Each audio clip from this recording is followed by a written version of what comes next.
Okay lang ba talaga na nandito tayo? Pwede naman tayong pumunta sa mall or kumain sa magandang restaurant. Ayun na nga, Badong eh. Tignan mo naman yung outfit ko, no? Nakatakong pa ako.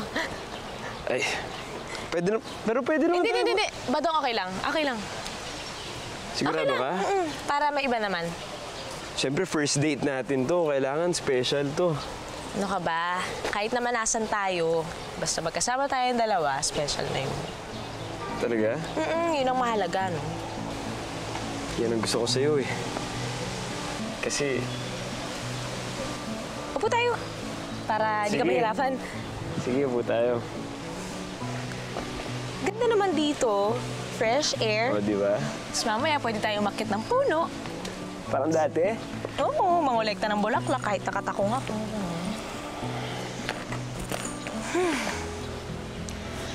Sarap ng hangin dito.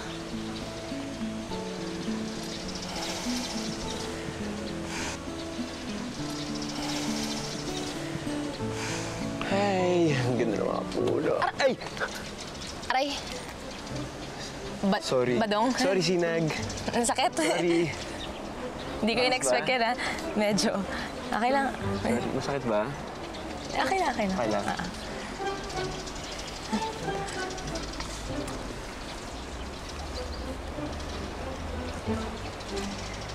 Ngayon, kayo na.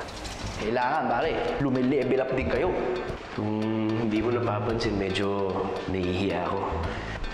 Paano iyak? Paturo naman yun. Paano level up pa yun? Ibig sabihin ko, kasi galing kayo sa magkakaibigan, hindi na pwede yun, pare. Kailangan, makakbay ka na. Holding hands. HHW nga, kamo.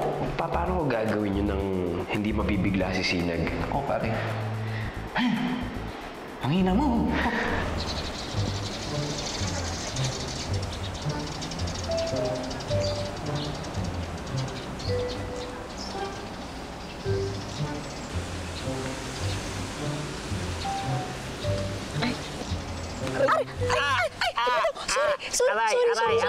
Sorry. Masakit ba?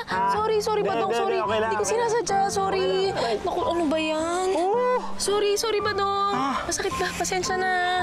Kasi naman, bakit ka naman kasi nasa likod ko? May nakita kasi akong dahon sa ulo mo eh. Ano ba? Ako, pasensya na, Badong. Sorry. Sorry talaga. Ano ba yan? Gusto mo mag-fishball na lang tayo? Sige. Okay lang? Sige, tara. Tara. Ay, teka lang. Bakit? Pasmado ka? Basa? Basang-basa? Sorry talaga. Dito ako naman kumapit. Sige. Okay ba yun? Oo. Good yan? Dito na lang muna, basa.